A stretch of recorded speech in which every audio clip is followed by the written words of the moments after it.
And hello, everyone, again, and welcome to part two of part two. This is the last leg of our exploration of the European Union within our larger study of regional organizations. And as I had mentioned in the previous video, I just simply broke up the material because the information is just enormous this time around. So having explored part one, and having understood, I hope, the forms and functions and the interior mechanisms of the European Union, we can now start applying it to how the EU functions and how it has become one of the most pervasive, one of the most widely functioning organizations within the European region. And I want to begin by focusing on studies of linkage and leverage, how the European Union uses both in a particular case study of bringing the former single-party authoritarian states of Eastern and Central Europe into the EU's fold over the past 30 years. So the map that you see here represents a general geographic overview of what we just colloquially call Eastern and Central Europe. And most of the countries on this map are already in the European Union. Poland, the Czech Republic, Slovakia, Hungary, Romania, Bulgaria, Slovenia, Croatia, Lithuania, Latvia, and Estonia all have joined, the last decade or so. Croatia was the last one to join in 2013. And if you also remember from our previous video, we talked about, roughly 5 to 6, outlying countries that have not yet entered the EU, but are slated at some point in the future to do so. Serbia, Bosnia, Montenegro, Northern Macedonia, Albania, and whenever they get their act together, if that ever happens, Turkey. We could maybe add a seventh if we consider Kosovo to be a separate standalone entity, but that's a different story considering that it is still disputed territory and is only partially recognized. And we can deal with the fate of Kosovo and how international organizations like the EU and NATO deal with it in our section on conflict resolution. So what I would like to then do is spend the first part of this lecture talking about how the European Union has gradually developed from an economic regulatory body into some kind of influentially political organization, even though it is still at its core an economic regulatory body. But yet, even with this in mind, the European Union has a significantly good track record of getting countries within Eastern Europe to democratize, modernize, liberalize, to become members of this organization. And so even if the EU is not necessarily a political body in this sense, it uses the linkage and leverage of an economic customs union to attract would-be member states to its fold to such a degree, right, that even countries like Ukraine, Moldova, Georgia, and even on a good day, maybe even Armenia might be looking more to Brussels than to Moscow or any other location. So it begs to look just very briefly at the the historical setting, because I'm not sure everybody really knows the background to this. So it's worth just giving you some material so you can understand where we're going. So we got to go back about 30 years to Europe, roughly around 1990, 1991. And suddenly, right, 1990 comes and we experience a number of states emerging from single-party authoritarian rule after 45 years or more of Soviet domination. And these countries possess varying degrees of political and economic capabilities, right? Some of them are a bit more developed than others. Some have better democratic social capital and political capabilities than others. But in all of these cases, many of these countries are weak. They're fledgling. They're kind of caught in the middle of a reunified Germany and an unpredictable Russia that emerged from the ashes of the Soviet Union. And what we see very quickly in a crumbling, disintegrating Yugoslavia is that the specter of ethnocentric nationalism is very much still present. And even in countries like Poland and Hungary and the Czech Republic, where the populations are largely mono-ethnic, right? There are very few amounts of minorities. One can look at the political rhetoric and find that nationalism, xenophobia, ethnic chauvinism is very much part of the transitioning process to democracy. And with all of that said, right, these countries are, effectively told by, world economic forums that, they're welcome within the larger community of market capitalist states. But very shortly, by the mid-90s, the specters, the forces of globalization begin to influence the development of these countries as well. And many of these economies, right, are post-command economies. So that means that they're just getting started within the basic principles of, free market capitalism, of entrepreneurship, of competition, other, basic things that we just take for granted within, a free market environment. The problem that we find is that these economies are very weak. And they are falling under the influence of larger, more established economies, chief of which are in Germany. But we also find that there are still some advantages that Russian markets have on these countries as well. 45 to 50 years of institutional legacies are, very hard to dismantle overnight.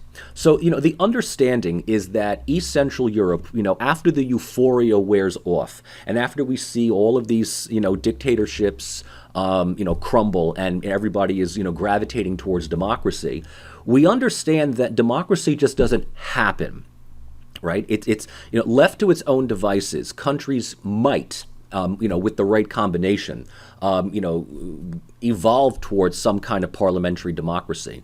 But memories of the interwar period between World War I and World War II, also, prove, many people were still alive to remember, that this type of unpredictability and uncertainty can also lead to all forms of authoritarianism.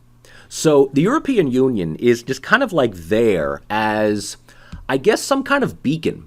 I'm going to be using a lot of, early 90s rhetoric to describe the optimism that the European Union had on many of these countries. So it really is a unique environment in which the EU, just by being the EU, sort of serves as a mark of, democratic endpoint. So many of these countries want to become part of the European Union. They want to be part of a common market that includes strong economies like the Germans and the French and the Italians and the Austrians and the British. But in order to get there, right, they have to modernize, they have to standardize, they have to effectively just almost gut the entire economic system that had characterized their states for the last 4 to 5 decades. And so the European Union, just almost by demand, ends up taking somewhat of a political role. And that leads us to wonder what to do with the former communist East. Right? That moment happened when people were talking about this, as early as 85, 86, about, what are we going to do when these countries finally overthrow communism and they're starting to look to us for help, for investment, and for membership. And the debates within the European Union, sort of ran the gamut. Some were advocating that we just, take them all in at once. Right? Just open up and say, take them all in. It's going to be painful. It's going to be chaotic. In fact, we may even need NATO to, kind of help, keep some kind of order, right? But the idea is if we take them all in at once, everybody from Poland to Albania, and we really focus on, let's say, a 10-year plan of top-down renovation, modernization, critical structural updates, we can get all of them up to relative par pretty quickly, we did it for the Greeks, we did it for the Portuguese, we can, Poland's not all that bad, Hungary's, sort of the advantages that we get with the Poles and the Hungarians and the Czechs can kind of offset some of the more deep-seated problems with, the Albanians or the Macedonians or the Bulgarians for that matter, right? So there was one group that just said, take them all in all at once because we're eventually going to get them. We might as well just do it, get it over with right now. Just, wrap this thing up. Another group of people said we need to keep them at a distance because they are nowhere near as developed, as economically viable, or as industrially capable as the more advanced democracies of, the core areas of the former European Coal and Steel Commission. So whatever capabilities the Czech Republic or Poland might have, they're good for Eastern Europe, but they're still very rudimentary for Western Europe. You could be the star student at your local community college, but if you decide to transfer to Ivy League and you suddenly realize that you are way out of your depth, there's going to be problems. So the idea was to kind of do what the French did with the Spanish and the Portuguese, was keep them at bay, give them some kind of assurance that, eventually membership will take place, but they need to kind of work for it, right? And I think that the keeping at distance faction won out because the European Union did not just take them immediately in 1990, 1991, but they offered the countries, they offered the region, right, some kind of encouragement that reform, democratization, globalization, capitalization is going to make them rather, attractive, rather lucrative to eventual EU membership. And so here is where we get our examination of, both passive and active leverage that the EU offer. The EU is in a way sort of acting like a high-end Ivy League university, right? It's acting like, an economically developed, high affluent-ridden city, right? Which is sort of just by the virtue of being there attracts would-be applicants, right? Would-be migrants. And so by doing this, the EU can kind of, invest as little effort as possible, but provide still a maximum amount of, excitement, encouragement that these states are not going to just go adrift. And in other words, if you want to be part of the EU, right, the road to the EU lies in democratic reform, economic development, industrial modernization. So whatever ideas that you may have of changing borders or engaging in incestuous nationalism, that's only going to delay your eventual membership, right? So it kind of, provides a magnet for what type of post-authoritarian development these states are going to pursue. And while it wasn't necessarily obvious at the time, right, the people that were thinking about this in Brussels, had certain countries in mind, right? They didn't think of the entire Eastern Bloc, right? They were kind of looking at really those countries that were the most closest geographically to Western Europe, right? And that's Poland, Hungary, the Czech Republic. Czechoslovakia breaks up into two countries, the Czech Republic and Slovakia, and Little Slovenia, which is one of the few breakaway states of Yugoslavia that does relatively well for itself. Right? These are what we would call like the big four, and these four countries were given, I have to say, preferential treatment. Right? They were given the bulk of attention.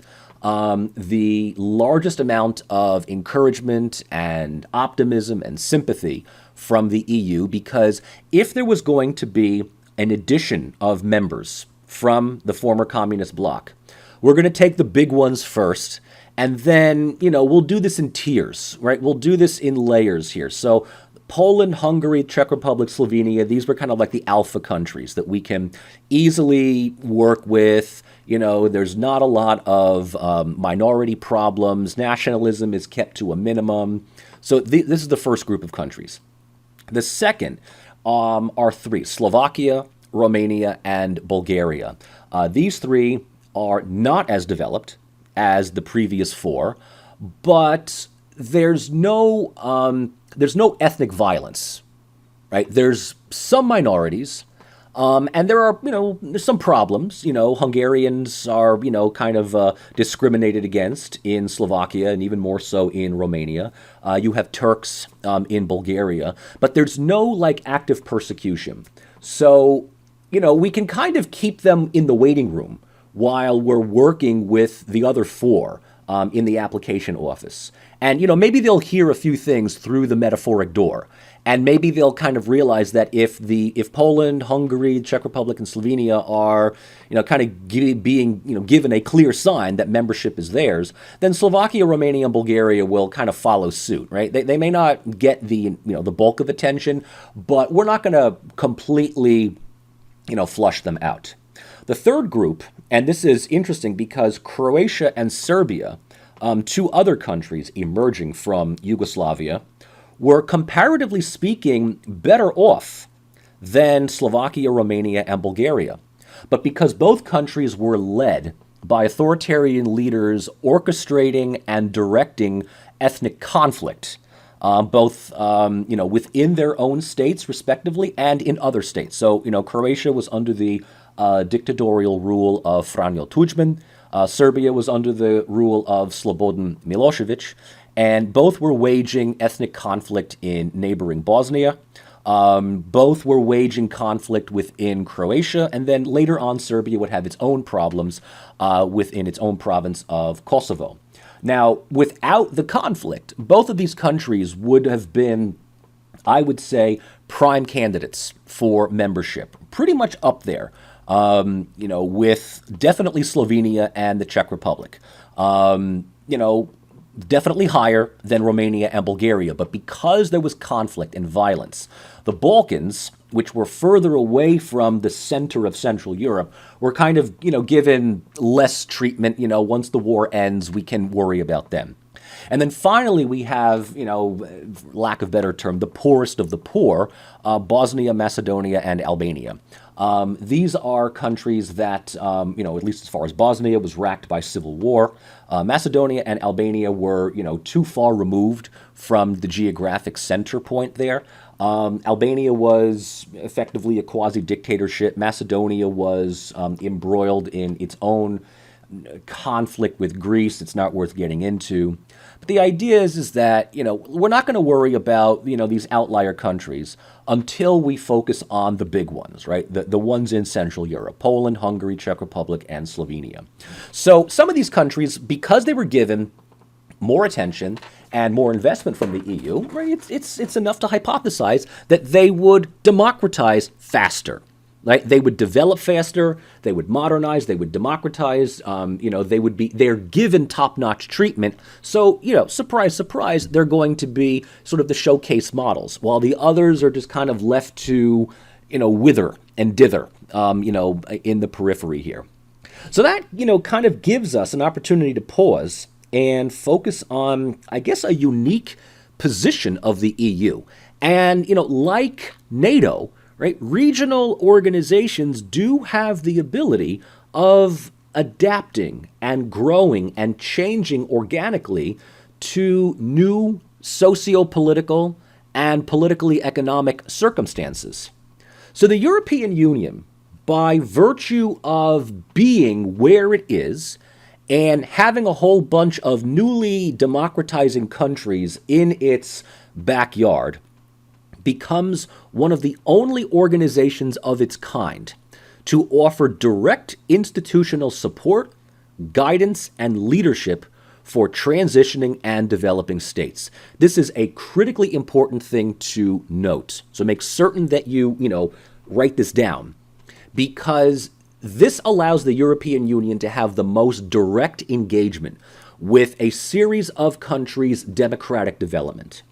The United Nations is, there, but the UN is so pervasive that it can really only offer, rhetorical guidelines, maybe a few elements of moral support. But the European Union, by being an economic regulatory body that is focused on creating a common market in Europe, has the ability, has the resources, the capability of effectively offering a roadmap for democracy and development. So if you want to think about this just metaphorically, right, the EU is sending, in so many words, a manual to the governments in Poland, Hungary, Slovakia, Romania, Serbia, everywhere, right? A manual on what you need to do. Step 1, step 2, step 3, step 4. This is a literal roadmap for what you need to do democratically and economically to get into our ranks. This is something that is not offered to any other country in the world. Democratizing countries in the Middle East, in Latin America, in Africa, in Southeast Asia, you're largely on your own. You know, if you're lucky, you might get the sponsorship of the United States, but the U.S. isn't really interested in building good democracy. They just want, a cooperative set of markets. The European Union, on the other hand, is saying that these lucrative markets will only be guaranteed if these countries are democratically modernized. So first democracy, then economics, and then once everybody is, has reached a level of democratic equilibrium where everybody's kind of similar in scope to like Austria or something like that, just the common market would just be phenomenal. Okay? But we need to build up the political institutions in order for these countries to be economically compatible and viable with our organization. And so just by that measure alone, the European Union exists as a source of prosperity, right? It's the light at the end of the tunnel, right? It's the pot of gold at the end of the rainbow, whatever it is you want to call it, that rewards members with access to markets, resources, and mobility, right? So along with the user manual, right, the EU is sending out these high-glossed color photos, like a college brochure about how wonderful life is in the European Union. If you remember back in the day, you were applying to colleges, and every university sends you these, beautiful, pictures of happy, smiling students in a perfect fall, autumn background, sitting in some quad open area with trees, wearing the, university garb, laughing and having a good time, and it's, that's kind of what the EU is doing, right? And many of these countries, they're looking to the West for prosperity. The West is using its soft power. Remember we talked about soft power? The EU is using its soft power as well. What does the EU have? It's got jobs. It's got high quality goods. You can live large like the Germans do, right? It's access to German markets. It's access to French goods. It's unrestricted mobility to London and Paris and Munich and Madrid, right? It's a way out of your, crappy setting in that sense. And for countries like the Czech Republic or Hungary, it's basically a homecoming, right? Because for them, they were part of Europe. They were part of a Central European family up to the Second World War, right? Here they are stuck behind the Iron Curtain, basically told what to do by Russians. And, if you're a good Czech patriot, a good Hungarian nationalist, you're going to have more in common with your Austrian, German, and Italian counterparts than you will with, people from Bulgaria, Ukraine, or Russia. And so the EU has a lot of attractive features that don't necessarily require you to give up your country's sovereignty. But the EU is really a confederation that pools resources while still maintaining national sovereignty. So in other words, you keep your flag, you keep your language, you keep your customs, you keep your heritage, you keep all of that good stuff. But you know what? You can also be able to buy German goods, go on vacation to the Italian Riviera without any kind of border checks, without any kind of visas, just like here in the United States. People from New York, when it's the summertime, they all come down to the Jersey Shore. The only thing that's really impinging them is traffic and a toll booth. That's it. You don't have to show any, visa. You don't have to show your driver's license, do anything like that, right? Well, this is the same thing for Eastern Europe, especially people in Eastern Europe that had a real, crappy time during the Cold War, where there was really no hope for any real development because a lot of these countries were languishing under bureaucratic authoritarian regimes. So in this sense, the European Union kind of, augments itself as a governing organization that has greater influence on domestic affairs than the national leaders and governments of their own countries, because the EU provides a kind of attractive market for normal citizens. Citizens who are going to now put their voices, their grievances, and their pressure on elected officials to say, hey, you're going to do what the EU wants because I want to get this country in the EU so I can reap the benefits. Right? So if, let's say, political leaders might be hesitant, they might be, trying to, fight for some kind of national cause or whatever, the idea is that the citizens are going to say, screw the national cause. We don't care about this. You know what? I want German goods. I want Austrian chocolates. I want French wine. I want, British, I don't know what anybody wants British, but you get the idea. Okay? So this kind of gives good examples of the passive and active roles of linkage and leverage. So we've been talking about these two terms. It's worth now, breaking them down into some specifics. Linkage is probably the more easy to understand, right? There's lots of links that Eastern Europe can justify having with the European Union. An organization that effectively represents, Western, Northwestern, whatever, Europe. Geographically speaking, the prime countries, Poland, Hungary, the Czech Republic, and Slovenia, directly bordered the European Union, right? They border Germany and Austria and Italy, for that matter. So it made sense for Germany, Austria, and Italy to work as hard as possible in bringing these countries in because it helps their economies as well. It expands their markets. It opens up greater degrees of trade. So just by geography, right, it's very hard to argue that these countries are not in Europe. And once you've already established the geographic thing, well, the economic and the political and the cultural just come pretty quickly. These countries are, adrift. Russia is a basket case in the 1990s.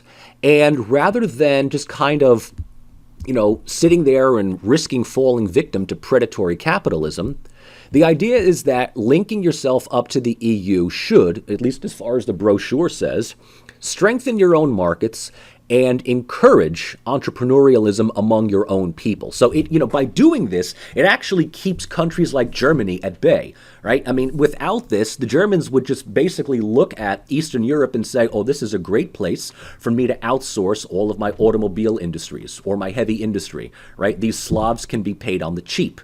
And, the Germans could do to Eastern Europe what the United States does to Mexico and China, right? Cheap labor without all of the overhead cost. The EU kind of even, limits Germany in doing this and says, no, we're going to build up the economic sectors of these countries as well. And by doing that, that also guarantees politically that the countries will not fall astray towards, extremist politics.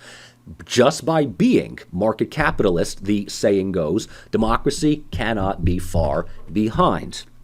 And once we have tied geographic, economic, and political ties together, the cultural affiliation will work to minimize any sense of ethnocentric nationalism, right? This is one of the big things about the European Union since its inception as coal and steel.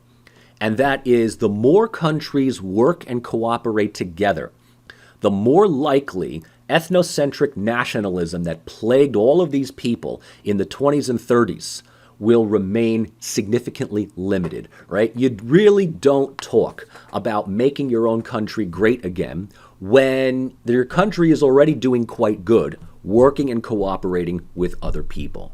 So the linkage is also a way of turning, let's say, national pride into, I am proud to be part of a larger European community of nations, as opposed to Poles are greater than anybody else. Czechs are awesome. Screw Slovaks. No. Screw you, Czechoslovakia is even better. We don't have that. We see what's happening in a disintegrating Yugoslavia. And, I can take a pause here and note, had the EU been more actively involved in Yugoslavia's disintegration, or even in preventing Yugoslavia from breaking up, we may very well have saved more than 200,000 lives.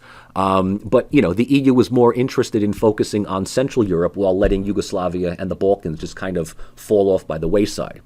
Now, leverage is where diplomacy both passive and active, come in much more clear. Leverage is, as I've already said, this roadmap for economic development and political stability.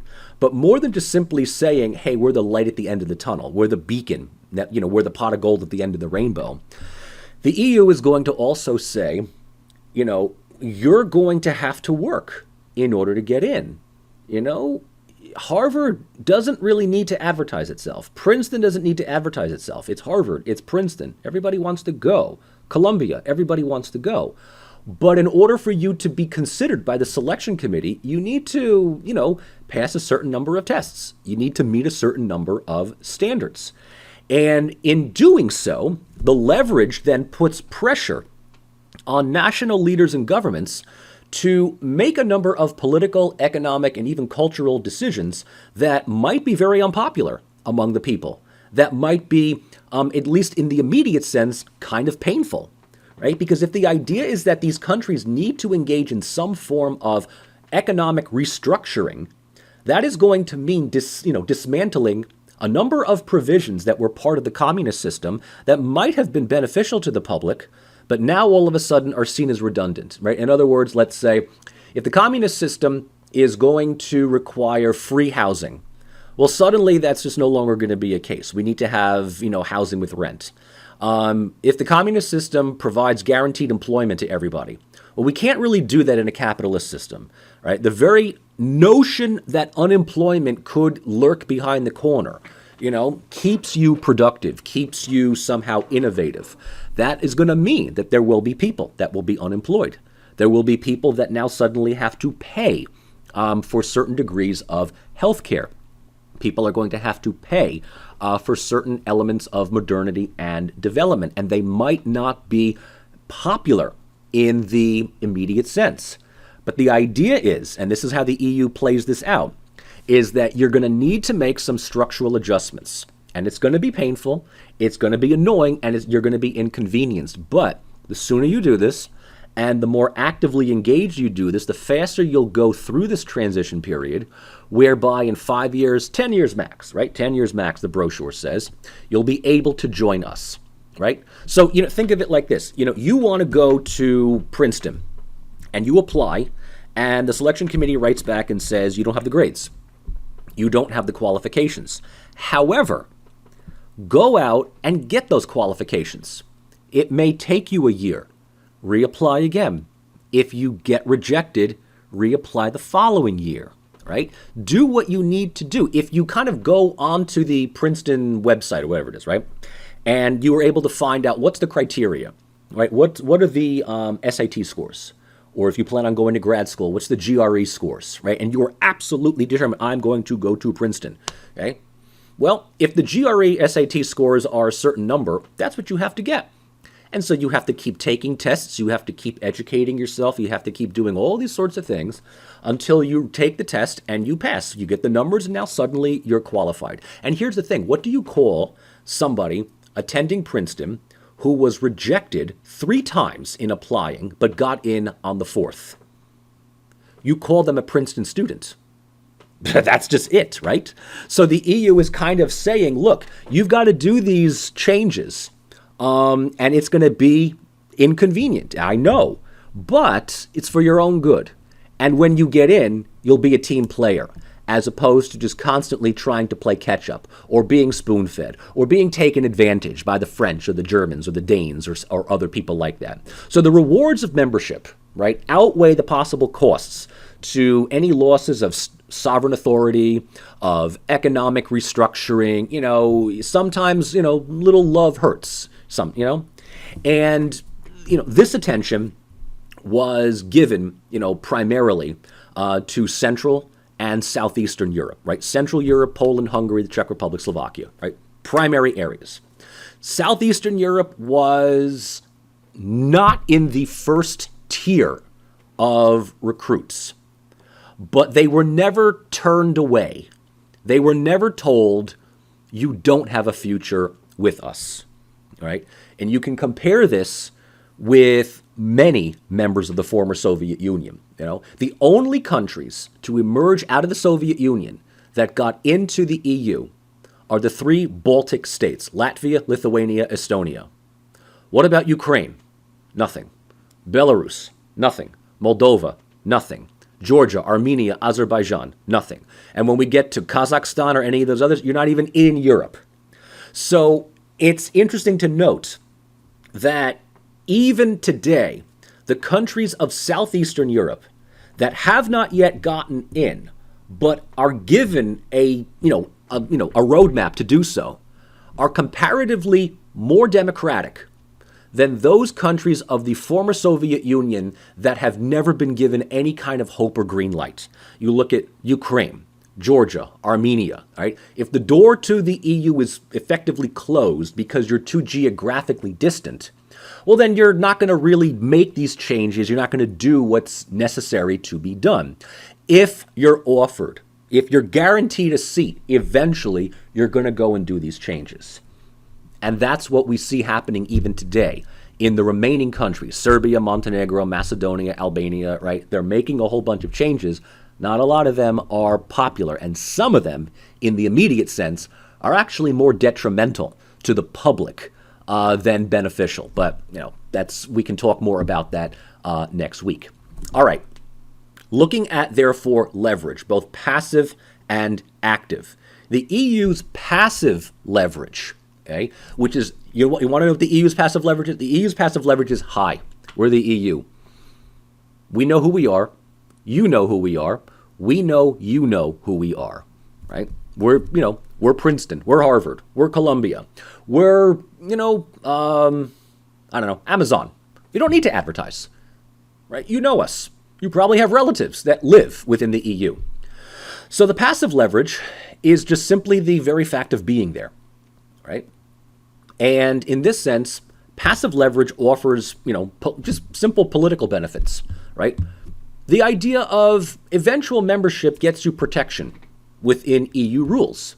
Being a member gives you a voice in EU decision-making, right? This is the kind of stuff where you're sitting there, as you're just about thinking of starting a business, and you're thinking, end goal. I picture myself as an affluent, happy millionaire, drinking, Gatorade on a yacht that is actually attached to a larger yacht. You kind of see yourself living large, a multi-zillionaire in a couple of years.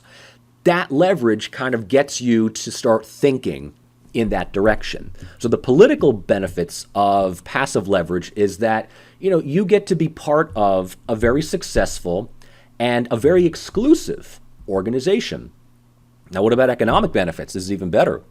Being part of the EU gives you access, gives you VIP access to some of the strongest markets in the world.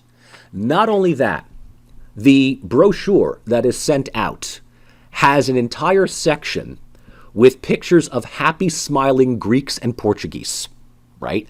These are, right, the kids from the rough and tumble neighborhood who decided to, sit straight, fly right, whatever it was, get your shit in gear, and look at what I've been able to accomplish. Look at how happy I am. Look at what the EU has done for me. Look at how much money the EU has invested in Greece. Look at how much money the EU has poured into Portugal after membership, right? This is the best part about this, is that if you get in, you immediately get an influx of cash because now suddenly all of these other EU markets are investing, they're buying your stuff, and what's even more is that they want to continue to build your infrastructure up. So, you look at Greece before and you look at Greece after and look at look at all these yachts that are in Greece, right? Look at all of these yachts. I don't know why everybody has yachts, but you get the idea. That's in Portugal. So, hey, Czech Republic, don't you want that? I mean, Czech Republic doesn't have any oceans, but, you can have a yacht on the Danube, something like that. A nice party boat on the Danube, or you could drive a BMW or something like that, right? So the economic benefits are you get frontline access to German, Austrian, Italian, French, Danish, Luxembourgish markets. No one else gets that. And not only that, you are part of that market as well. So why wouldn't you want to join some of the strongest markets with some of the highest standards of living in the world? And so both the political and economic benefits are presented as benefits that are weighed against the costs of exclusion. No, the EU is not holding a gun to your head saying, join us, But it's not lost on these countries that the EU will treat non-members differently. And no, I'm sorry, Poland. I'm sorry, Romania. I'm sorry, Serbia. You're not going to ever become like Norway or Switzerland, right? Norway and Switzerland, and Iceland for that matter, are non-EU members. But, Iceland has, I think, a population of, I don't even know. I think it's like just a couple 100,000. I'm not sure. Norway is unbelievably rich because of offshore oil, and it just has some of the highest social democratic standards in the world. And Switzerland is Switzerland. But, don't kid yourself, Eastern Europe. None of you were ever going to be like that. And look at how the EU treats, the Balkans right now. If you're Poland, if you're Slovakia, you kind of see how the EU is treating Turkey or Macedonia. They're not doing right. They're not meeting the certain requirements. And what does the EU do? The EU just simply ignores you. The EU chooses not to invest. The EU will put its time, energy, and money into the good countries, the ones that do comply. So, it's not like clearly stated for you, but you can kind of put two and two together. It pays to join. Because if you don't, you could eke out a living on your own, but why would you want to do this outside of this awesome gated community? Unless you've got like some major ace up your sleeve, which you don't really have, the ideas of not being part of this lucrative crowd are not as enticing as doing what's necessary to join. So how does passive leverage support then liberal democracy, right? So what does just simply the EU, by being the EU, do in helping these countries democratize? First, and probably most important, it keeps reformist governments focused on an end goal. Right? So if you're in power and your goal is to update the country, make the necessary and painful economic decisions that need to be made in a 5, 7, 10-year period, the EU is going to sit there and constantly be a reminder that this is what awaits you at the end, It's like you're going to the gym, 5 days a week, and you're working out 3 hours a day. And there are times where you ache and you throw up and you sweat and you just hate it. And you're saying, why am I doing this? Why am I doing this? Well, again, why are you doing this? Why are you going to the gym? What's the end goal, right? To lose weight, to feel great, get a date, whatever it is that you want, right? To look good in a pair of pants that you haven't worn in years. You need to impress that certain someone at your high school reunion, whatever the goal is. Right? No pain, no gain. So the EU is basically that. The EU kind of serves there as like a magnet, a reminder to keep reformist governments in, doing what they're going to do. And they're going to get flack, and it's going to be a lot of painful adjustment in the beginning, but the reward is, a lucrative payoff afterwards. The EU also provides these rewards in return for the shock therapy that oftentimes must be accompanied. So in the 90s, the suggested model for democratization and liberalization was this horrible, horrible theory of shock therapy.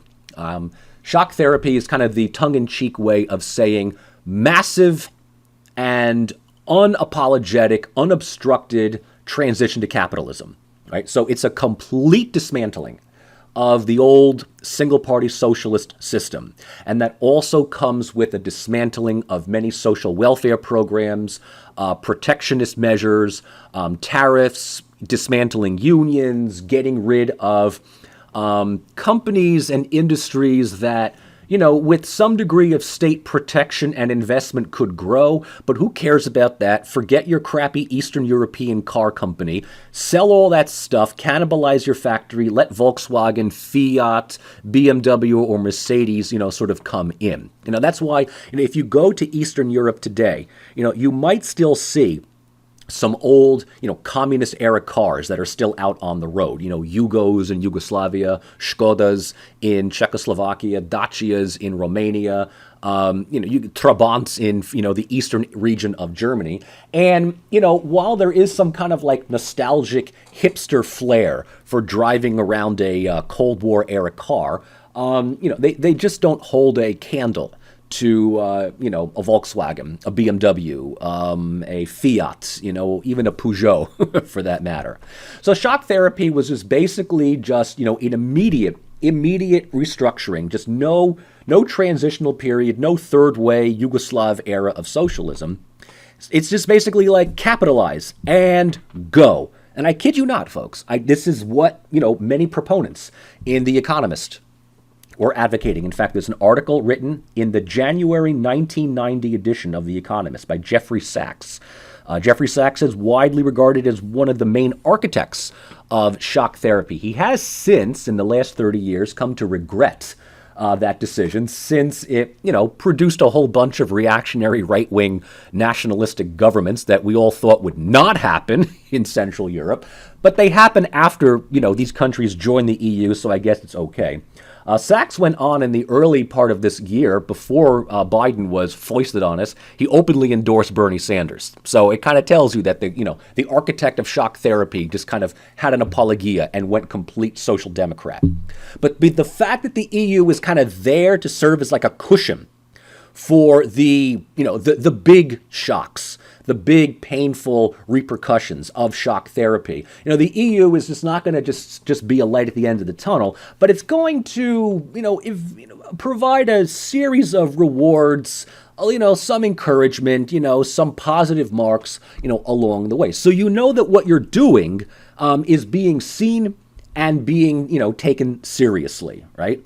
And in that sense, the EU offers a good degree of institutional, political, and economic security for emerging democratic systems. One of the big things, and we don't talk about this a lot in IR studies, but within comparative politics, countries that are undergoing democratization are oftentimes at the highest risk of falling into some kind of authoritarianism, because the concept of democratizing means that we are rolling back a number of, previous restrictions on political rights and civil liberties. Freedoms of assembly and publication and speech and all these other things are now being encouraged. But I'm sure that you can think about this, right? The freedom of speech, the freedom of assembly does not simply mean that we can now all gather together and start talking about democracy, right? The freedom of speech means that you are free to say, I guess, whatever you want. And, we oftentimes assume that free speech equals responsible speech. And within free speech, especially now in the age of the internet, and everything is so unregulated, we've got the possibility of extremism, right? All sorts of extremism, ethno-nationalism, hyperbolic rhetoric, conspiracy theories, and, left to their own devices, states that are undergoing a democratic transition can be pulled in one way or another by some opportunistic faction. The EU, just by being there, just kind of serves as a reminder to the main political leaders that this is what they're trying to get to, right? So you want to kind of keep the ship steady and keep, all of the crazies at bay, because that is going to look bad on your semi-annual report card by EU officials, right? And of course, if, you follow what the EU is looking for and you meet a certain number of benchmarks, right, the EU will provide, a number of additional rewards, for already planned national agendas. And that means that, while you're on your way, the EU might decide to start investing in your country. We might get to see a few German, Austrian, British, Spanish companies investing as a way of, a little boost. So it's not like you put in all this work for one grade at the end, right? You put in work, you put in the time and effort throughout the metaphoric semester, and you're given, little participation grades, little reading evaluation grades, little pats on the back and voices of encouragement from your instructor to make you feel good, to make you know that you're doing something. So which by the time you get to the final exam, and you get in, you know you're going to do so, and it was a well-deserved reward. Now, how is that different from active leverage? Passive leverage is just simply the EU sitting there radiating EU-ness. Active leverage is when you finally file and get approved the initial paperwork for membership. So once you file, once your country files for the Stabilization and Association Agreement, the SAA, that's your initial review. And the SAA is simply an application to apply. I kid you not, right? It's just sort of like an application to begin the process. Once the SAA is signed and ratified, okay, now all of a sudden the EU takes a more active role in your development. And this is where active leverage comes in. Because the EU will look to Eastern Europe and apply what it feels is asymmetrical interdependence. In other words, the European Union, in so many words, will tell the governments of Poland, Hungary, and wherever, you need us more than we need you. Right? And that's kind of true. You know, if the EU decided to just let Eastern Europe just kind of do its own thing, and it eventually just became siphoned off into little, fiefdoms for Russian, German, and, Turkish interests, the EU would be no different. Luxembourg would still Luxembourg, Austria would still Austria. But we know that we want to extend the EU's influence within this area, and just like Ivy League schools, Harvard knows that you need us more than we need you. We don't need you, right? We have an endowment larger than most, developed countries in the world. Same with Princeton, same with Columbia. We're good. If you choose to not, study with us, we're not going to lose a lot of sleep. You, however, want to get in. It is clear that you want to get in. Okay, so here's the thing. We know that you want to help. We know that you want to get in, and we want to help you. We want to help you to feel accepted. And the best way for us to help, because nothing says EU-inspired help than book after book after book of legal documents and manuals. And the two things that the EU will effectively give you are criteria for meeting the Copenhagen set of standards and the Aquis Communitaire. We're going to get to both of them in specifics here. But if you want literally a roadmap, an IKEA instruction manual, this thing is not. Okay? And, there's no deadline. There's no deadline for your entry. But, if you're competing with your fellow neighbors, we kind of know that it's prestigious to get in sooner than later. And if your neighbor gets in before you, we know that that's going to be kind of embarrassing. So, the faster that you reform and modernize, well, the faster your membership will be. And this actually worked really great with Slovakia in the mid-2000s, right? Slovakia was kind of, fallen off by the wayside. That one student around the mid-semester just, stops showing up, stops doing the readings, and, the professor has to reach out to him or her and just say, hey, such and such in class is going to get an A and you're not. And for Slovakia, that such and such was the Czech Republic. And they're like, oh, crap. The Czech Republic's going to get in and we're not. How embarrassing is that? So we better get our act together. So, like the student that kind of, takes October and most of November off, right? That student decides that we are going to just go hard or go home for the last 3 weeks of the semester. And can I get some extra credits? Can I write an extra paper? Can I do this? Can I have an extension? Can I blah, blah, blah? And well, guess what? At the end of the day, if you don't sleep for 3 weeks and you end up getting the A or even the A minus, at the end of the day, what do you care? And that was Slovakia.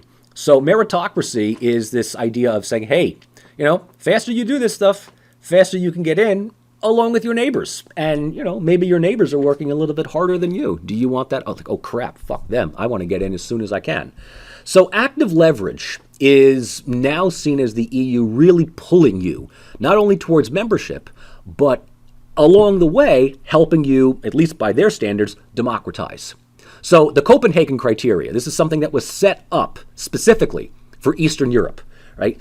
Germany didn't have to do this. Greece didn't have to do this. Spain, none of Western Europe had to do this.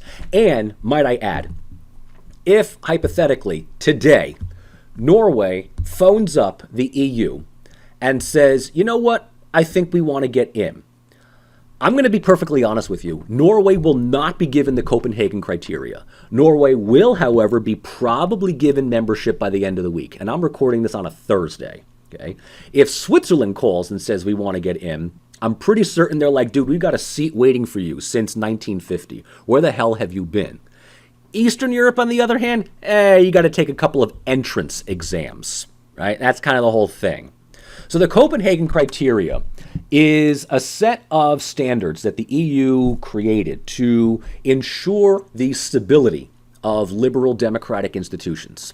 So what does that mean? That means that states in Eastern Europe need to abide by, the rule of law. They need to uphold human rights. They need to offer protection of minorities.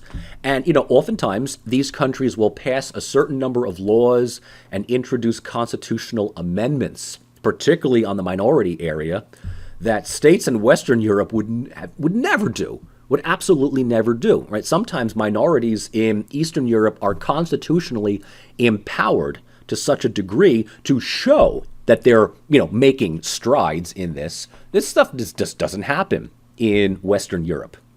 Another thing the Copenhagen Criteria wants to ensure, and this is pretty obvious, is the existence of a functioning market economy, right? So, your country has to have the capacity to function on the open market. You need to either produce a certain number of lucrative goods, or you need to, be receptive to having your country, host a factory or a business park for a larger multinational corporation.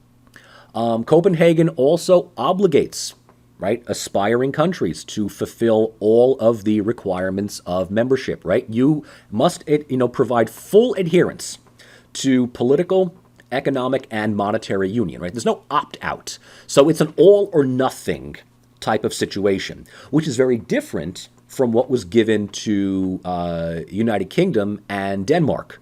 All right, even Denmark, has kind of like these little line item veto things that define its membership. That was usually more overshadowed by Great Britain, right? Great Britain was like, I'm half in the EU, I'm half out. I'm not adopting the euro, we're keeping the pound. I'm able to decide at home in Westminster what elements of EU policy I want to enact. And I can get away with it because I'm Great Britain. Sorry, Serbia, you're not the UK, right? Hate to break it to you, Bulgaria, you're not Denmark. So the Copenhagen Criteria is also, you got to follow every single one of these things, right? There's no, can I skip this? Can I get an extension on that? Nope, take it or leave it. Now, how do we do all of this? Welcome to the Aquis Communitaire. This is basically your EU user manual. Right? And when I say, it is not an IKEA user manual, no, this is one of those 80,000 page plus set of rules and guidelines. You can only imagine the trees that are killed to make these things up. But it is book after book, manual after manual, binder after binder. I mean, it can fill a small library. And this is all of the technical requirements, the obligations, the targets. It comes with all of the chapters that a state has to, meet, from chapter 1 to chapter 35. Every little micromanagerial thing from, border control to agricultural standardization to how many gay pride parades are you going to hold in your capital every year to what's the status of your minorities, what's your policy on fishing and forestry, every little minute detail. But this functions as the final phase of political and economic optimization. So, if you effectively meet all of this, and you keep getting positive marks on regular reporting, your country is under audit, at least once a year, if not more. You're meeting, are you following policies of the Common Agricultural Policy? Are you following policies of the Single European Act? Are you moving towards, adopting the euro? All of these things are subject to micromanagerial scrutiny. So if you pass all of that, right, then membership can be offered. And we've got the documentation to show that you have gone through the reformist and structural changes necessary in order to become a member. And this can sometimes take years, if not decades. Serbia is doing this right now. Right? So it's not like Serbia is waiting to start. No, they're doing it, but it's just taking a hell of a lot longer, especially since one of the things on the Serbian side is coming to terms with whatever Kosovo is. And that's just an open-ended debate that's probably just going to remain, a frozen conflict. So some concluding points on the notion of leverage, right? Both passive and active for, entering the European Union serves to keep the attention of transitioning states focused on an end goal. Right? So this is one of the most proactive international organizations that we're going to be studying this semester. It is not the most straightforward, that's NATO, but the most comprehensive, the most developed. I mean, the European Union does, a judge, it can, either good or bad, however way you want to see it, but it will lock a state's commitment in to political and economic reform. This is something that the UN does not have the ability of doing. Neither does the World Trade Organization, no IMF or World Bank loan, nothing like that. You sign on to the EU, and there's only a small group of countries that are eligible to do this. But you sign on to the EU, you've got an enormous amount of work that you need to do in order to get into this organization. Okay? Now, the problem that we have with this, and this segues us into the fourth and final segment of our coverage of the EU, is that leverage, as I'm sure some of you are already thinking, can atrophy, can sometimes even backfire. So here we are, 2020, and there are still, roughly 5 countries that have yet to get into the EU. And there is no sign of them getting in anytime soon. We are also talking about a European Union in the wake of the 2008-2009 economic crash. So the enticements that the EU might have advertised in its glossy brochure in the 1990s have lessened somewhat. And the problem is that the EU is still sending out these brochures, right? The brochures need to be updated. They're still sending period pictures of happy, smiling college students from 1994. It's now 2020. Things have changed. As far as, let's say, Serbia and Turkey, the accession processes have stalled. With Turkey, it's just all but been abandoned at this point. Turkey was making gestures towards eventual EU membership, but some of the policies that might have been very difficult for Turkey to acknowledge. One of them is that if Turkey is going to get into the EU, they need to recognize the Armenian genocide. And if you know anything about Turkish politics, Turkey spends more time trying to deny the genocide than anything else out there. I mean, if they spent as much time acknowledging the genocide as they do denying it, they'd be in a far better place. Turkey also needs to find better ways of dealing with its minorities, particularly its Kurds and its Greeks. The remaining few Greek, there's about, 3,000 Greeks left in all of Turkey. Mostly relegated to the city of Istanbul, former Constantinople. Serbia has been constantly put on hold. Throughout the last decade or so, it was always, you need to find, any last remaining war criminals from the 1990s. They need to be extradited to The Hague. The minute that Serbia did that and fulfilled all their obligations, now suddenly they need to figure out what to do with Kosovo. So until Kosovo is solved, we don't know. Serbia might be playing this idea of let's solve every other issue except Kosovo. And then, the sympathetic countries in the EU might just simply say, well, you know what? Serbia's been held off for far too long. Let's just bring it in. They might not have to seal with Kosovo. When we talk about, the economic crises, the EU was largely instrumental in driving Greece almost into complete bankruptcy. If Greece had not been a member of the European Union, they might have been able to restructure their economy differently. But they were pressured to stay within the EU. They were pressured to keep the euro, as opposed to go back to their own currency, the drachma, which they could have just devalued and started from scratch. And while the economic problems in Greece have, improved somewhat, from a, Financial Times or New York Times point of view, hooray, Greece has been saved. It's a Pyrrhic victory. I mean, how many businesses have been destroyed? How many lives have been lost? Or how many, futures have been ruined? Croatia joining in 2013 did really do little to help them out. Much of Croatia's infrastructure today is rerouted towards the tourism industry. So Croatia is basically like a shore town, like New Jersey is or Long Island is, where they make all their money from May to, mid-September.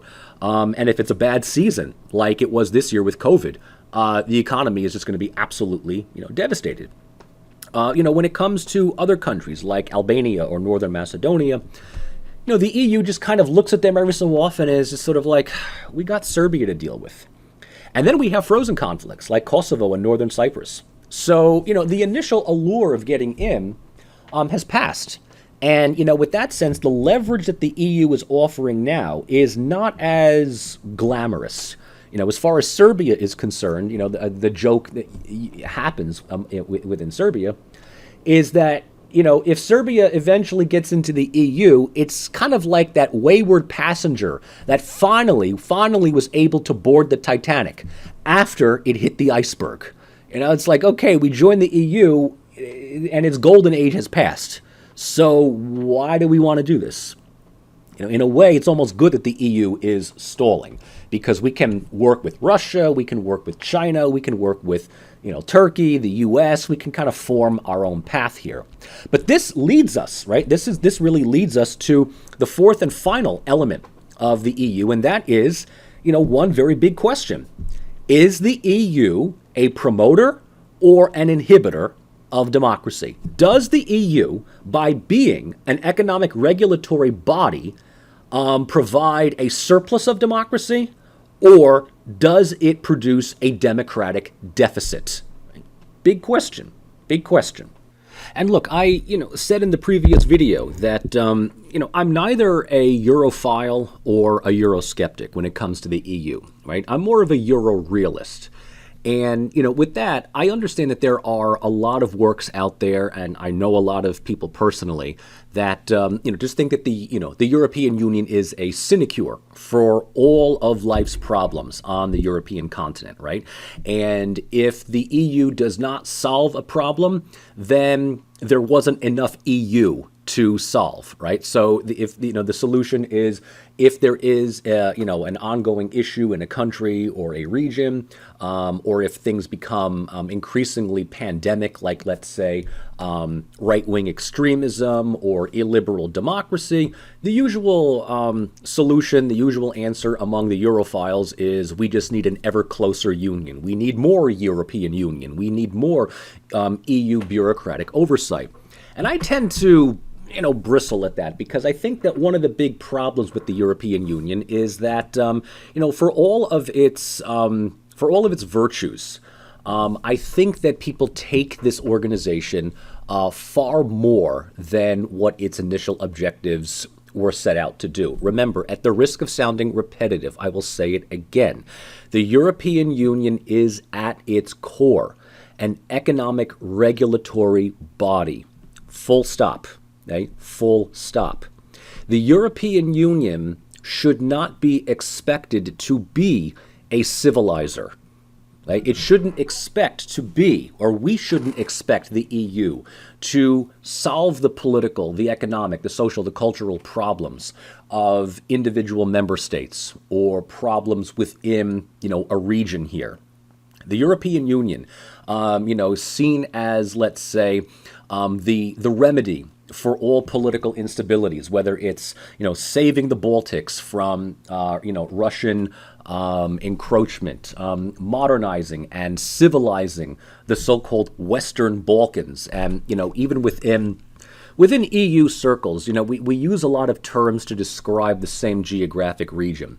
And when we talk about the Balkans, the term Balkans already has a negative connotation, right? It evokes memories, images of ethnic conflict, weak states, nationalism, all sorts of, so-called ancient hatreds. The Balkans are kind of like the Middle East of Europe in that sense.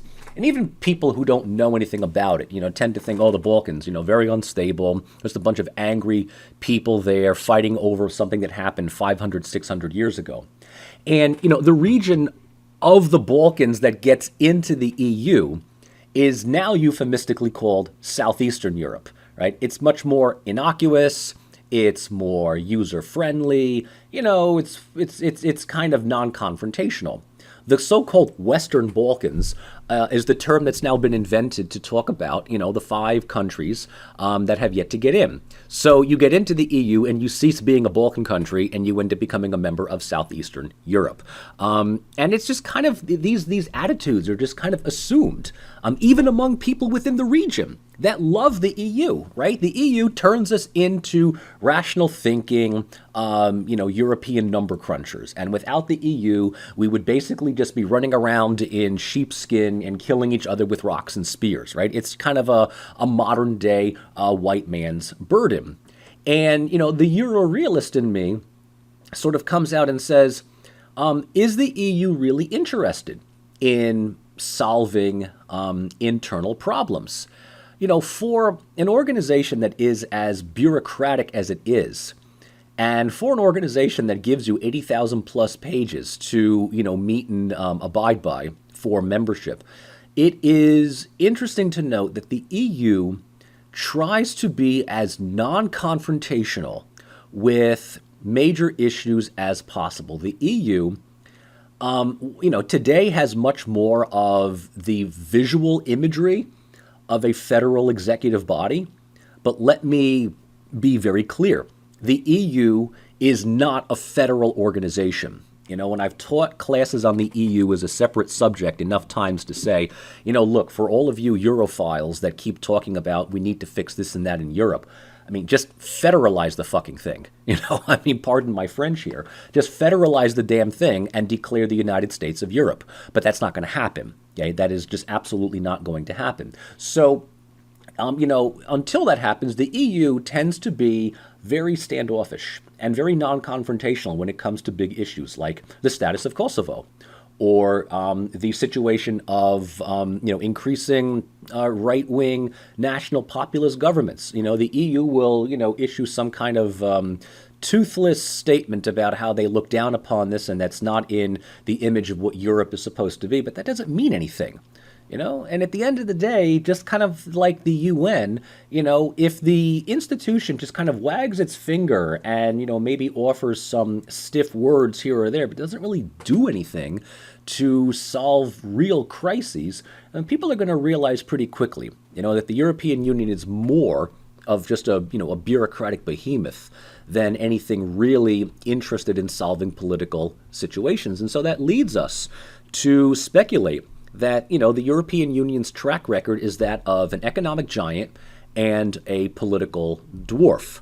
Again, this is nothing to chide an organization that was founded on economic regulations. But why is it that the EU seems to have been far more successful as an economic union than a political one? And, we could point to the very obvious answer in saying because it was A, never designed to be one, and B, is not a federal body. But we've spent inordinate amounts of time now talking about the evolutionary development of the European Union, and it's, it is political by proxy. It does have, enough of an institutional investment within its countries to, be pushing for certain, democratic outcomes over others. Can we look at the deficiency in political unity and say, well, this is just because of, national interests of 27 different states. There's a lack of, unified security. There's the tenacity of national sovereignty. There's the idea that we can't really wrap our heads around what it is to have a European foreign policy. Who is driving Europe's foreign policy? Is it the Germans? Is it the French? Is it the Greeks? What exactly is it? More to the point, when we think of, European, it's still a geographic expression. I don't think that there is a unified national policy because, we don't have an elected body of European officials that are trying to effectively create this identity. It just kind of comes within the bureaucratic think speak. But to most people, if you ask them, what are you? They'll tell you by their flag. I'm a Serb, I'm a French, I'm German, I'm Czech, I'm Polish, I'm Portuguese, I'm Italian, I'm Irish. You're not going to have someone look at you and say, I'm European. It's like, oh, God, who the hell are you? Go back home, whatever. So, the European Union's problems, I don't want to say are a result of dysfunctionality, as I think they are in some gaping problems within its structure. And that is, look, the European Union excels when it comes to economic issues because that is what its development over the decades has focused on, right? We note the strength of the euro. We note that the organization has worked to harmonize economic modernization. We note that the common agricultural policy has worked to standardize agricultural production. And we also note that economics is widely understood to be politically neutral, right? Even as early as the 1950s with the Schuman Plan, the idea was, look, let's not worry about who's better, the French or the Germans. Let's talk money. Let's talk numbers, let's talk money, let's talk standard of living, right? And once economics, starts to make everybody's lives better, we're not really all that interested in, who is the better ethnic identity, right? So the EU has been working, I think, rather purposefully towards, creating more of a common market than a common identity. And, look, identities will remain unique to each state. But what we also see is that, established identities like the French or even so the Germans, their identities have changed. Their marketing image has changed over the last, 4, 5, 6 decades to the point where, in the 1930s, everyone in Eastern Europe was saying, oh crap, here come the Germans. Whereas today, in the 2000s, Eastern Europeans are saying, thank God the Germans are coming. Because guess what? They're bringing money. They're bringing, architectural plans. They're bringing business ventures. We want to be bought out by the Germans because we know that, life is going to be good. And yeah, so we sell our little mom and pop rinky-dink industries. But, German industry is all fine and good, and it gets to be regulated by, the European Union itself. So, it's a win-win for everyone. And, just some very quick examples here to sort of show this, in that states remain states.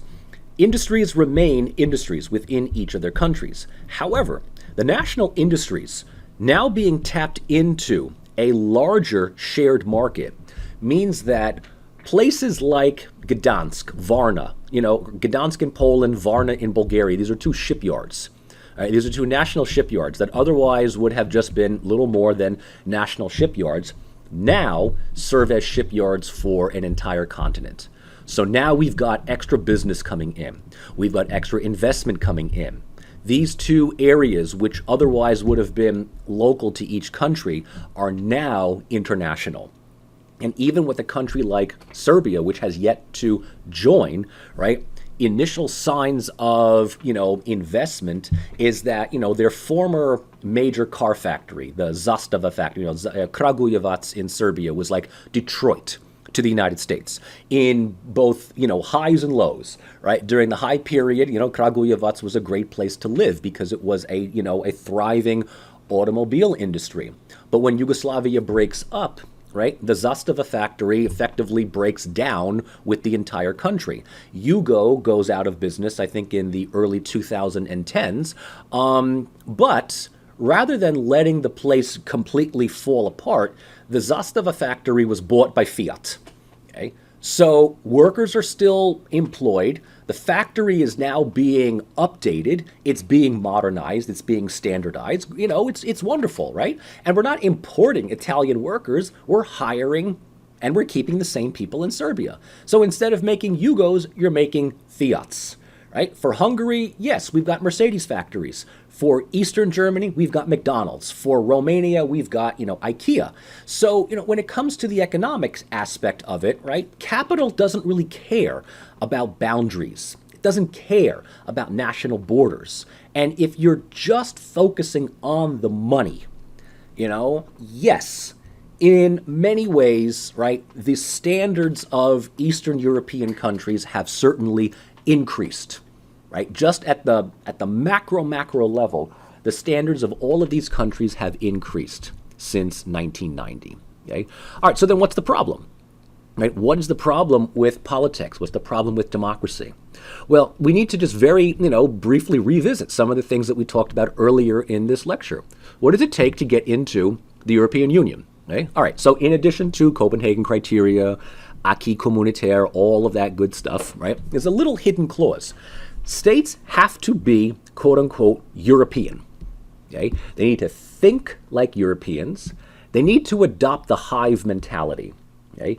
And in addition to, getting rid of, illiberal regimes and, burying your nationalist grievances, what have you, you need to effectively act and think according to European standards, European models. Okay? Now, just that by itself is technically not problematic. Okay? It's not problematic at all. But there is a certain way in which democracy needs to function. And there's a certain way in which neoliberal democracy is encouraged. Now, a lot of times people say, well, this is great because we can, discourage and we can disenfranchise the radical right. Nationalism will go away. Wonderful, wonderful, wonderful. One big problem with all of this is that this type of model also leaves little to no breathing room for a social democratic left. There is little chance for these countries to democratize with strong unions, with adequate universal health care, with the other amenities that were part of the socialist systems that shock therapy said dismantle. Now, I don't want you to think that Eastern Europe is now just a haven of frontier capitalism, but in many respects, if it were not for the pervasiveness of universal health care to be part of any system throughout Europe, that stuff would have been dismantled in Eastern Europe. So when we talk about getting rid of illiberal regimes, we're not just talking about the right, but we're also talking about stifling any type of working class movement on the left. And that is very problematic for democratic accountability. The other thing that states need to do is harmonize their economic and foreign policies to be in line with Brussels. Now, if you were some of those early candidate countries that were looked upon as early as the 1990s, well, you didn't really have a lot of time to develop your own unique foreign policy. But if you're kept out year in and year out, decade in and decade out, you kind of develop your own, way of coping with the world. And, if you're a country like Serbia or Montenegro or Macedonia or Bosnia or whatever, you're going to be, as you're on the outside of the EU, you're going to be looking for some kind of allies. You're going to be looking for some kind of support. A country like Serbia has developed rather strong and comprehensive ties with Russia and China. And they know that if they join the EU, they're going to have to, abandon a good number of those ties, a good number of those relationships to be in part with the EU. So when the EU decides that we're going to sanction Russia over Crimea, over what is going on in Ukraine, if you are in the EU, you've got no choice. You're part of that sanctioning.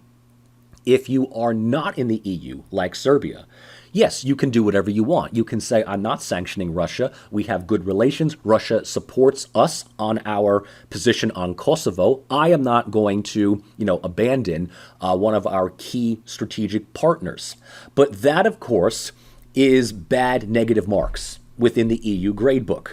Okay, so again, in order to get into the EU, you've got to give up a portion of your sovereign decision making in order to be part of something larger and, theoretically, according to the brochure, better. Now, does this come with side effects? It does, right? Here is what we talk about, the democratic deficit, because the structural configurations that are expected of states to make in order to qualify for membership oftentimes overshadow and ignore unique socioeconomic problems of each state. When the user manual just basically says macro structure this and that and the other thing, from the outside it looks great. But who suffers?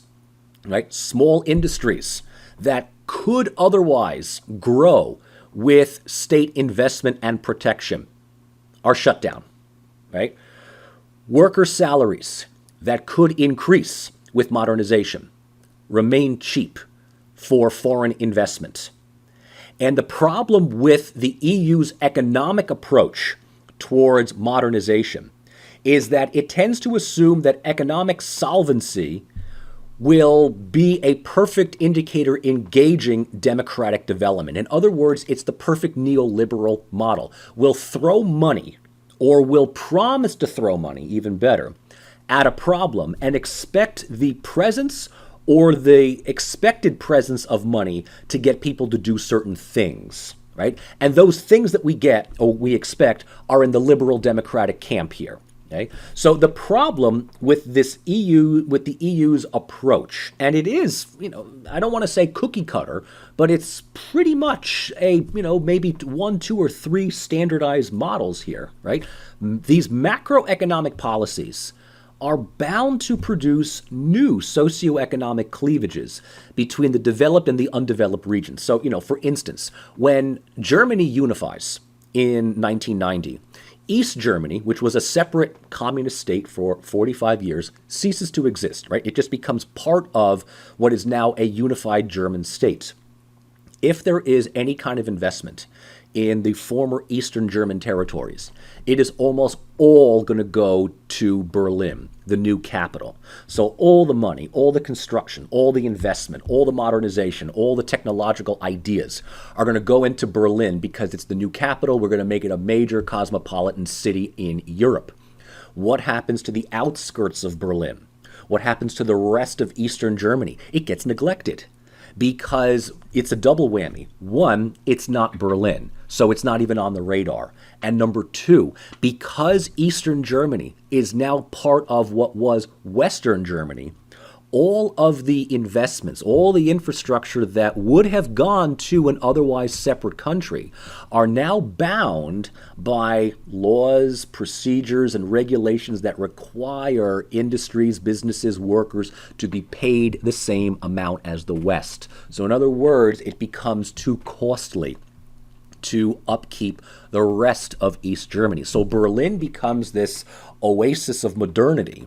And even today, you go just a couple of kilometers outside of Berlin, and you still have got that feeling that you're in an Eastern Bloc country. It's not as developed as Western Germany is. So, the money that is coming in from the outside and is being directed and regulated by the EU is going to go towards where it believes capital is the most lucrative. So it's going to go to places that are already with an advantage. It's going to go to some of the major urban centers, but it's going to neglect the countryside. It's going to neglect secondary cities. And, it's going to force people within these countries to move to the capital, thereby eliminating, potential, people, brains, ideas, prodigies, a brain drain, basically, from every other part of the country.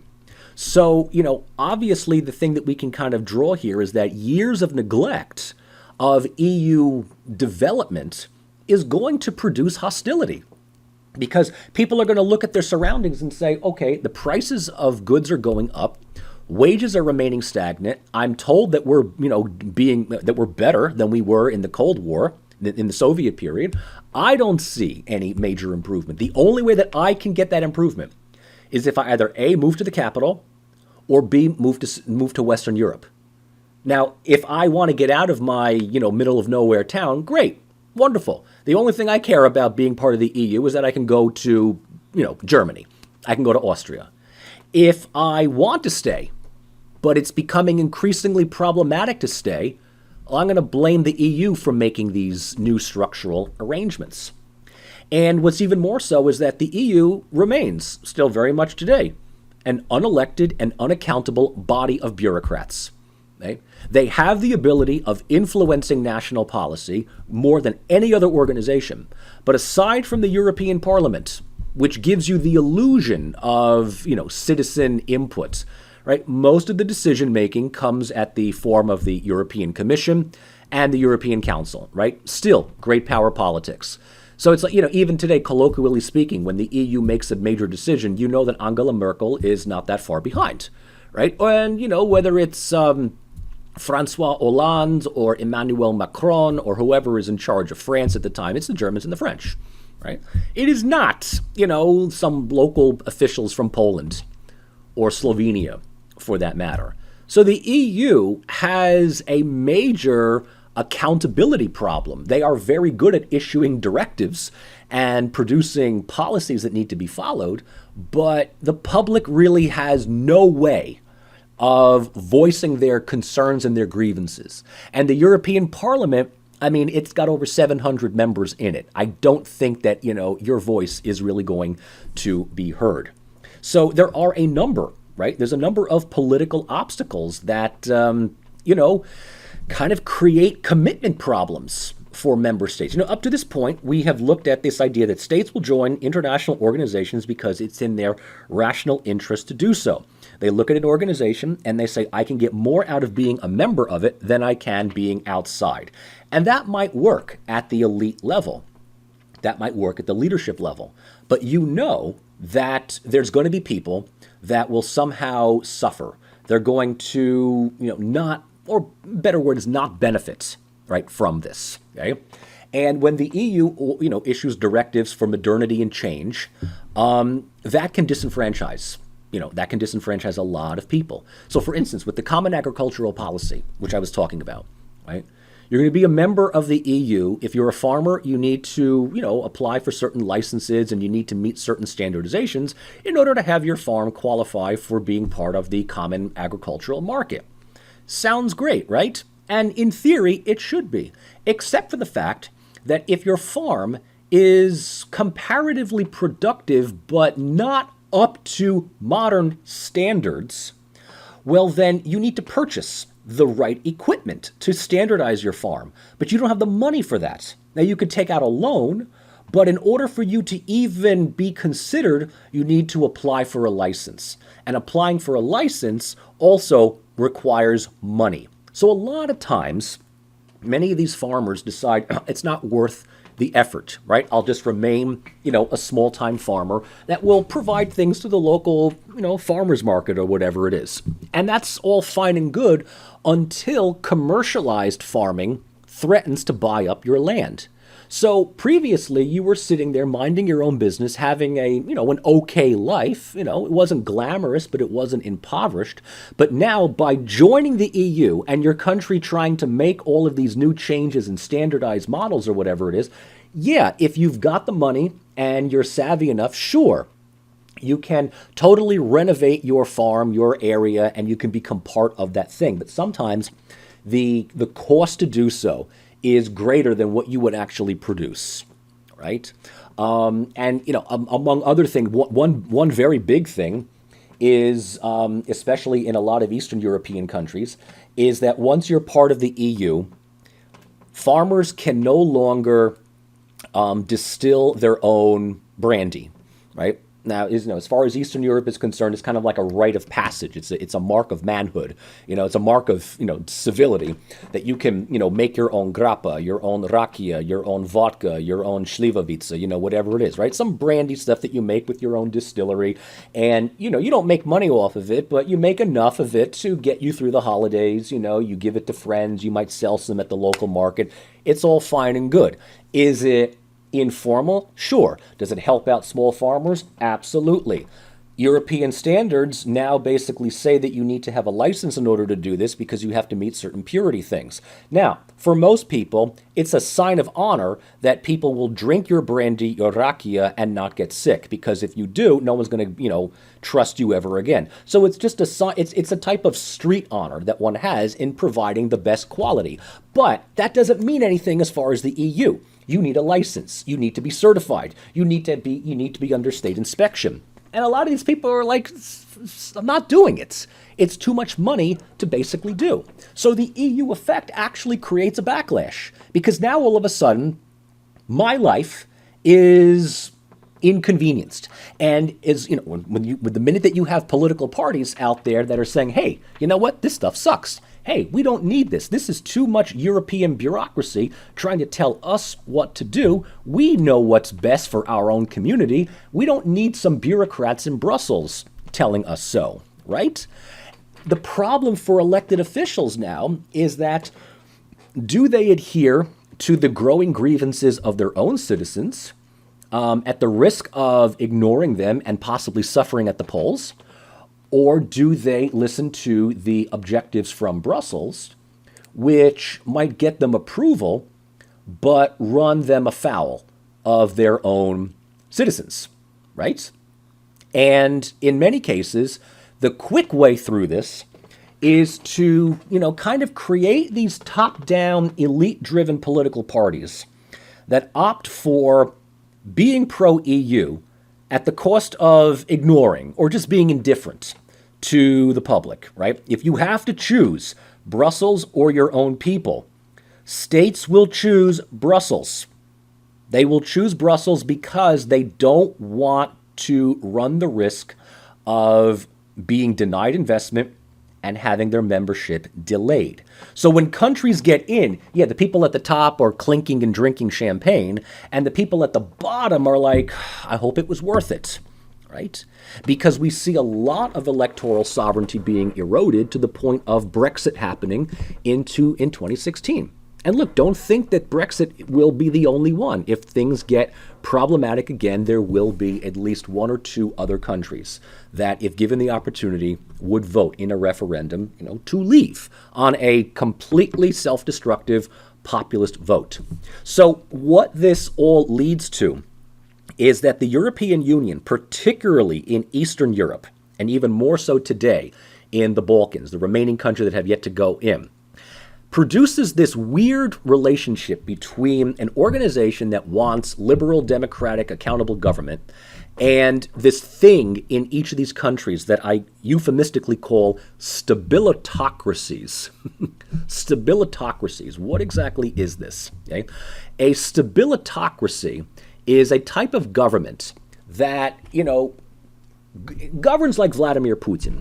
No, not like a mafia, but with the idea that we are governing for order, stability, and some kind of, long-term objective. And you need me in power to lead us to this objective, whether it's EU membership or keeping the crazies at bay, what have you.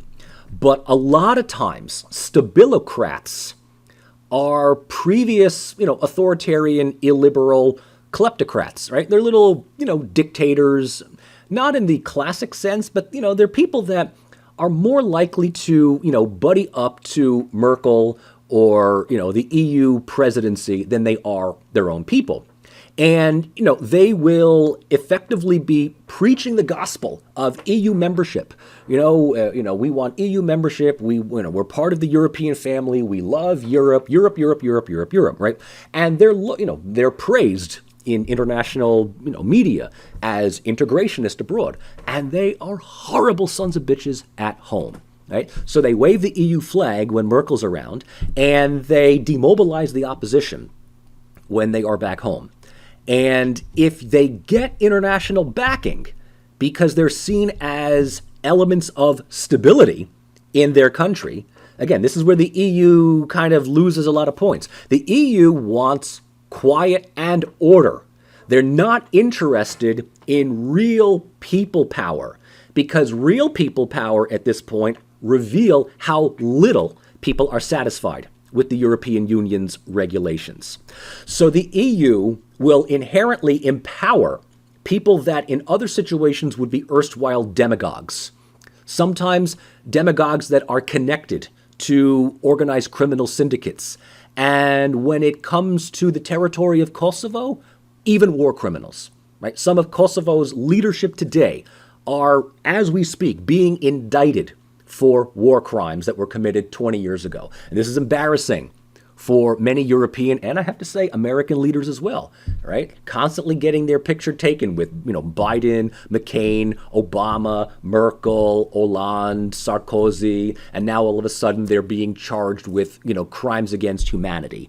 And it's kind of an egg on the face of the EU because, this is their lazy way of just looking at a country and saying, okay, which one of you's in charge? Okay, keep a lid on the public, do what we say, follow these directives, and you can get EU membership. They don't care.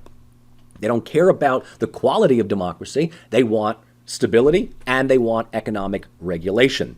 And what this effectively means, though, is that the political and the economic alignment is far more important than social democracy and minority rights. All right, this is a big problem here, okay? Especially when we see a resurgent Russia in the mid-2000s. And this may explain why the EU gave membership prematurely to Romania and Bulgaria in 2007. Because it's like, okay, well, the leadership could be better. We could have more, we're not ready there yet, but oh crap, Russia is reasserting its influence. And if we don't give these two countries membership soon, they're going to fall into Russia's sphere of influence. Right? So the leadership of Romania and Bulgaria, I wouldn't call them paragons of virtue. So certainly would not. But they're, doing what the EU says. They're flying the little EU flag, so come on in, right? And we kind of did the same thing to Croatia in 2013. So, we would like to think, in the first half of this lecture, it's like we would like to think that you follow all the guidelines, so by the time membership is offered, you're as democratic as Luxembourg.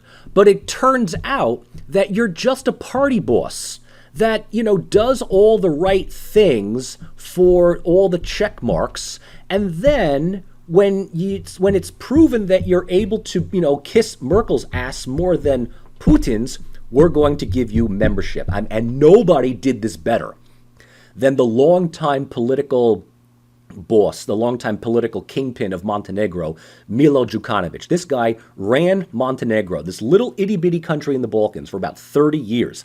This guy will be loyal to whoever keeps him in power and pays him off the most. So this guy was at one point, a raging, Russophilic nationalist. Then he kind of sees that he can stay in power longer and get a lot more money by all of a sudden switching hats and becoming as pro-EU as possible. So when the European Union then knocks on Serbia's door and say, hey, why can't you be more like your neighbor Montenegro? Why can't you be more like Milo Đukanović? He's a real cooperative guy. I mean, it's almost impossible for Serbs not to start laughing hysterically by saying, are you that stupid? This guy is playing you like a fiddle. This guy he's a mafia kingpin.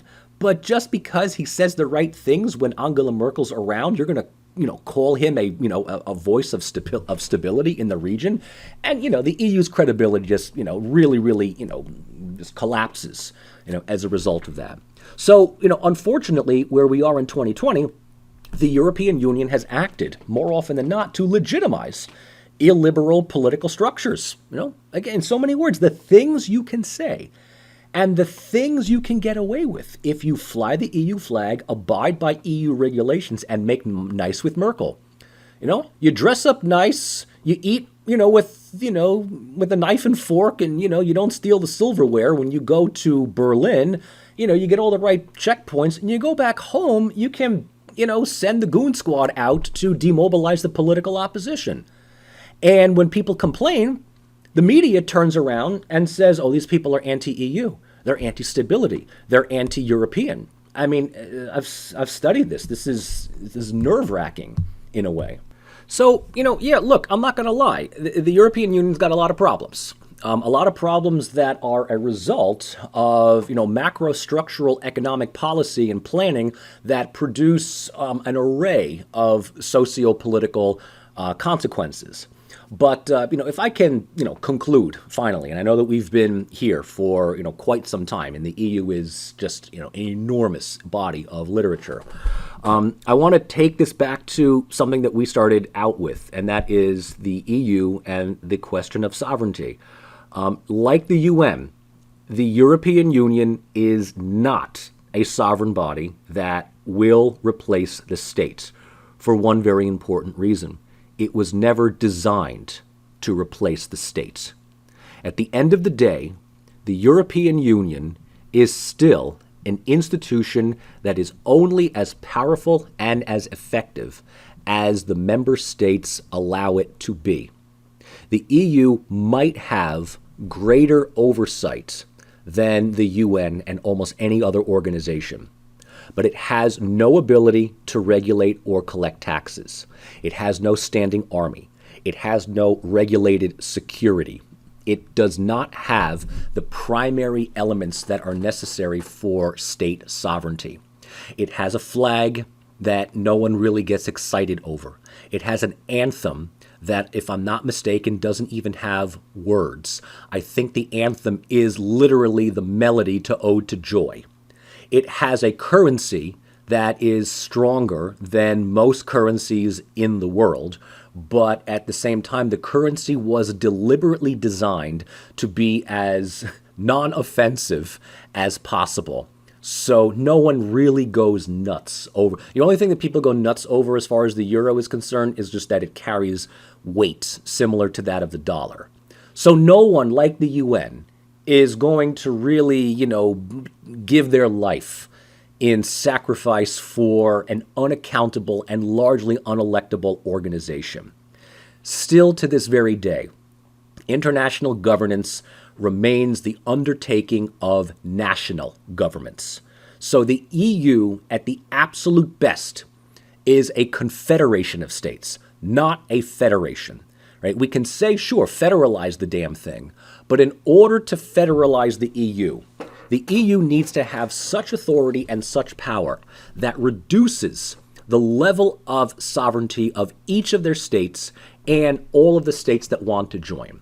And in that sense, a country like Serbia may automatically say, we're not joining. I am not going to give up my sovereign decision-making to simply become a cog in a larger system.